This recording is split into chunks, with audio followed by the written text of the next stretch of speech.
Thursday. Sorry that this is shaking. I'm gonna have to figure it out to where it's like not shaking as much.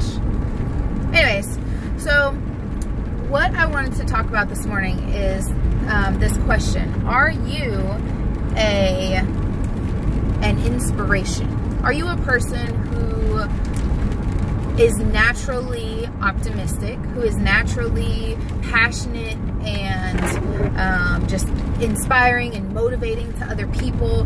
When you get around other people, are they in a better mood? You know what I'm saying? I've always been this person who has been told, you know, I'm so passionate and I'm so optimistic and just positive and inspiring and motivating to people.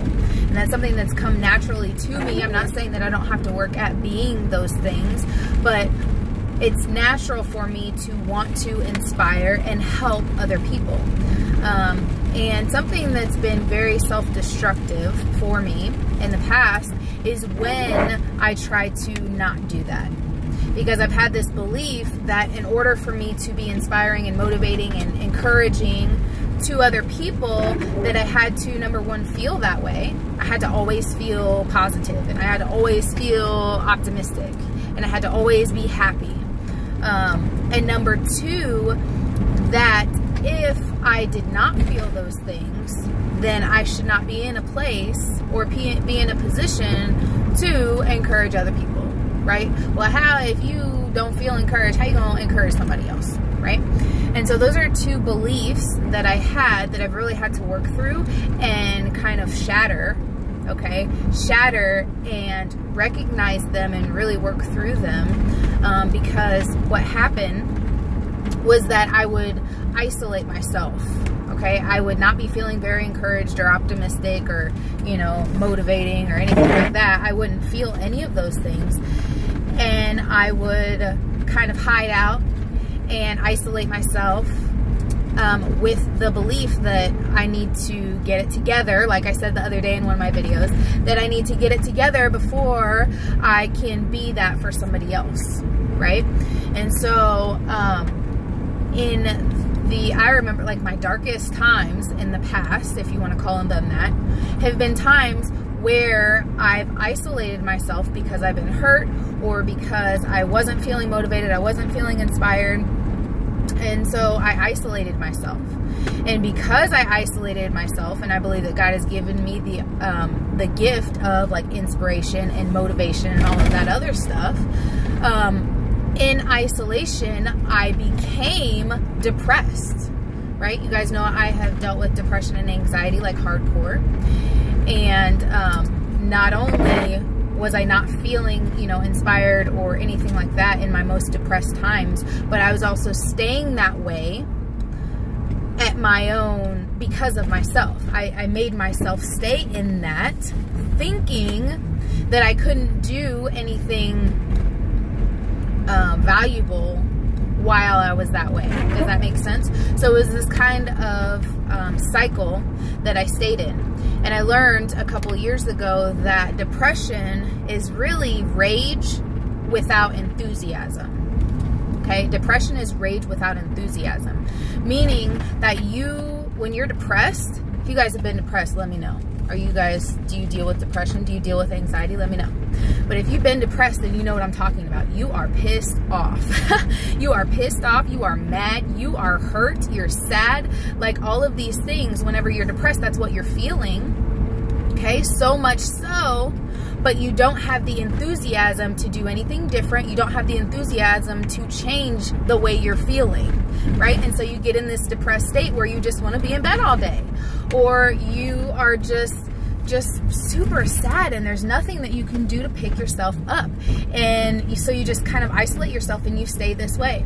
Now, anxiety is enthusiasm without focus. All right? Anxiety is enthusiasm without focus and direction. So you are enthusiastic, right? You're anxious, stressed out. Enthusiastic doesn't have to always be good, right? You're enthusiastic about something, but you have no direction and you have no focus. So you're all over the place all the time. And so I would fall into these these dips of depression without, you know, with rage without enthusiasm. And then I would go up to these highs where I had enthusiasm, but no direction and no focus. And that was how I lived my life, you guys. That is how I lived my life. And part of the reason why those two things were so strong is because I was not being an inspiration to other people. I was focusing on myself. Okay? I was focusing on myself and what I was feeling and why I was hurt and all of these things, and it was all about me. And so of course you're going to be depressed because it's not supposed to be all about you. Now, I had to also work through my perfectionism, all right, because I am a perfectionist.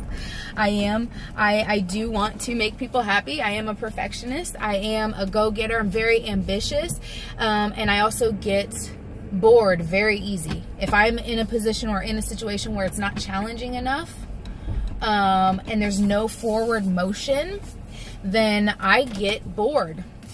I get bored and I get uninterested. I get restless. And I get that way as well when I'm not encouraging people.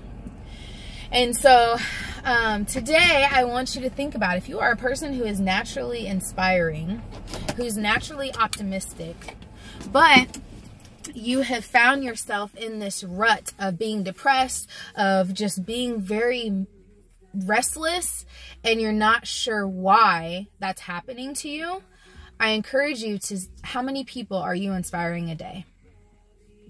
How many people are you inspiring a day? How many times are you really not focused on yourself and focused on helping somebody else do something, whatever it is?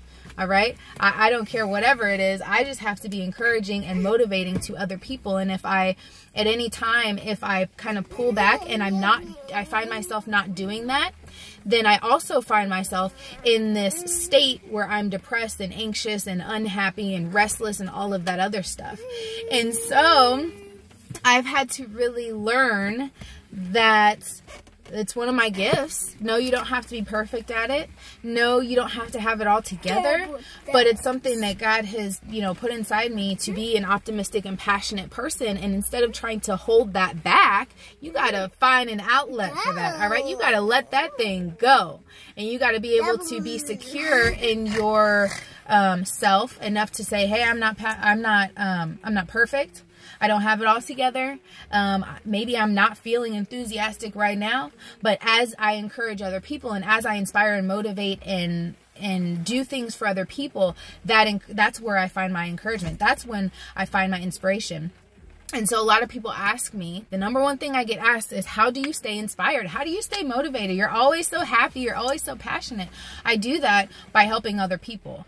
And instead of isolating myself when I'm not feeling that way, I lean in and I do it more for other people. And the more that I do it for other people, the more I get for myself. Does that make sense? So I want to know who my encouragers are. I want to know who my people who are motivating and inspiring and all of that stuff. I want to know who you are. So leave me a comment or like this video. Give me a hands up emoji or something, because I want to know who my people are, who are like me and who I'm talking to. Okay, guys, I love you. Happy Thursday. We're almost to Friday. Whoop, whoop. And I hope you guys have a good day, and I'll talk to you later. Bye.